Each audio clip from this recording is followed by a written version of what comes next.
اعوذ باللہ من الشیطان الرجیم بسم اللہ الرحمن الرحیم السلام علیکم ورحمۃ اللہ وبرکاتہ۔ دوستو، آج آپ کے لیے ویڈیو کا دوسرا حصہ لے کے آئے ہیں پرتھوی راج اور حضرت خواجہ۔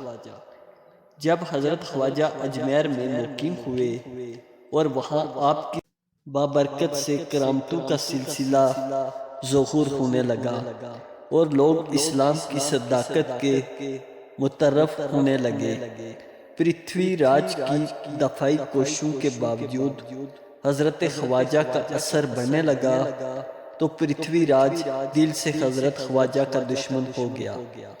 جوگی جے پال کی ناکامی اور اس کے قبول اسلام کے بعد پرتھوی راج کی آتش ادوات تیز ہو گئی اور وہ حضرت خواجہ کو اجمیر سے نکالنے کا منصوبہ بنانے لگا۔ جب وہ اپنے منصوبے کا عملی شکل دینے کا ارادہ کرتا، اندھا ہو جاتا اور جب باز آتا بینائی واپس آ جاتی۔ اس کرامت کو بار بار دیکھنے کے باوجود بھی شرکت و بت پرستی کی ظلمت اس کے دل سے نہ نکل سکی۔ بالآخر اپنے کیفر کردار کو پہنچا۔ مجلس اور کرامات۔ حضرت خواجہ ایک مجلس کا تذکرہ فرماتے ہیں جس میں خواجہ عثمان ہارونی، خواجہ عبید الدین کرمانی اور حضرت خواجہ بھی موجود تھے۔ گفتگو اس بارے میں شروع ہوئی کہ جو شخص بھی اس مجلس میں وہ اپنی کرامات دکھائے۔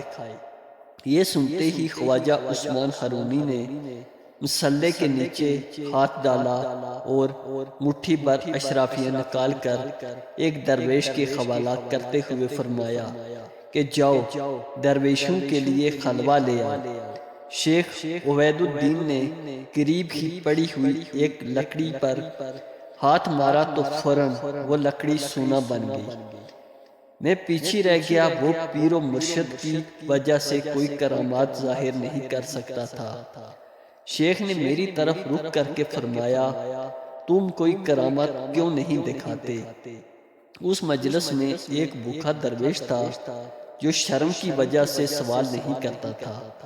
میں نے اپنی گودڑی میں سے جو کی 4 روٹیاں نکالی اور اس درویش کے حوالہ کر دی۔ رام دیو کا قبول اسلام۔ جب حضرت خواجہ اجمیر نے انا ساگر کے قریب مقیم ہوئے، وہ انا ساگر جس کے گرد وہ نونوا میں ہزاروں بت خانے تھے جن پر سینکڑوں من تیل اور پھول صرف ہوتے، صبح و شام تک پر ستاروں کا ہجوم رہا کرتا تھا۔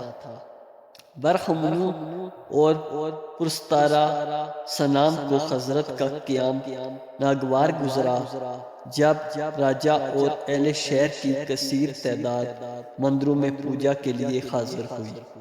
بیچاریوں کا سردار رام دیو دوسری کتابوں میں شادی دیو آیا ہے، ایک جماعت کثیر کے ساتھ حضرت کی بارگاہ میں آیا تاکہ اس مرد درویش کو یہاں سے نکال دیا جائے، لیکن حضرت خواجہ کے جمال بکمال پر نظر پڑتے ہی لوگوں کے جسموں پر لرزہ طاری ہو گیا، بیت کی طرح کانپتے لگے۔ حضرت کی نگاہ کرم کی تاثیر نے رام دیو کے دل کی کیفیت بدل دی۔ بصد خلوص و عقیدت آگے بڑھا اور دست حق پرست پر اسلام قبول کر لیا۔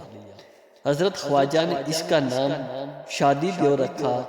تلک اشرا کاملہ یہ آپ کی 10 کراماتیں مکمل ہوئی۔ ویسے تو آپ کی بے شمار کراماتیں ہیں اور الحمدللہ آج بھی آپ کی تربیت کرامات بنی ہوئی ہے۔ اجمیر میں چند سکہ مورخوں کے مطابق وہ مرد مجاہد 587 عیسوی 1191 عیسوی کو وادی اجمیر، جہاں روز اول ہی سے باطن شکن کرامتوں کے ظہور نے ایک بوریا نشین درویش کی روحانی عظمت و قوت کا سکہ اہل اجمیر کے دلوں میں بٹھا دیا۔ اجمیر کے عوام نے خواص کی کثیر تعداد شرک و بت پرستی کے قہر عمیق سے نکال کر فرمان باری تعالی واریت الناس یدخلون فی دین اللہ افواجا کی ڈور سے منسلک ہونے لگی، اور ایک وقت وہ آیا کہ شہر اجمیر کی پوری فضا کلمہ توحید سے گونجنے لگی۔ قبل ازیں کہ اس مرد خدا کی کچھ کرامتیں سپرد کرتاس کی جائیں، نام و نسب اور ولادت و بچپن کا بیان بھی ضروری ہے۔ تاریخ میں اس عظیم مرد مجاہد کا نام محی الدین بتایا جاتا ہے، جنہیں والدین پیار سے حسن کہا کرتے تھے، اور غریب پیروی کی وجہ سے غریب نواز کے نام سے مشہور ہوئے۔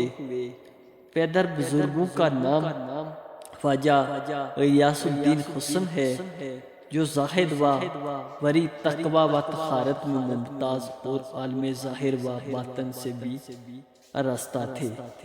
یہ 8ویں پشت میں حضرت موسیٰ کا کاظم کے پوتے ہوتے ہیں۔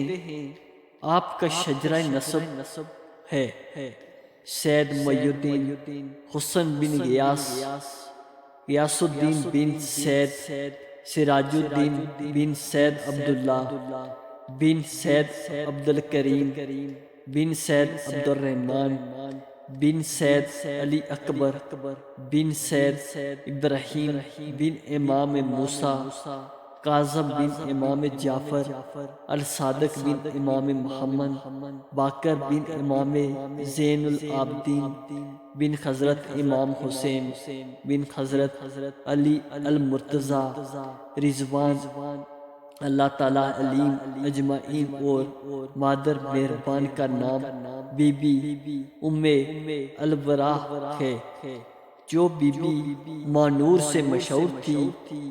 یہ بھی بلند کردار پاکیزہ باطن خاتون تھی۔ عبادت و ریاضت آپ کا محبوب مشغل تھا۔ چند واسطوں سے یہ حضرت امام حسین رضی اللہ تعالیٰ عنہ کی پوتی تھی، اس لیے حضرت خواجہ کی نجیب الطارفین سید کہا جاتا ہے۔ حضرت خواجہ حضرت غوث اعظم کے خالہ زاد بھائی ہیں، اور ایک روایت کے مطابق آپ غوث اعظم رضی اللہ تعالیٰ عنہ کے ایک رشتے سے ماموزاد ہوتے ہیں۔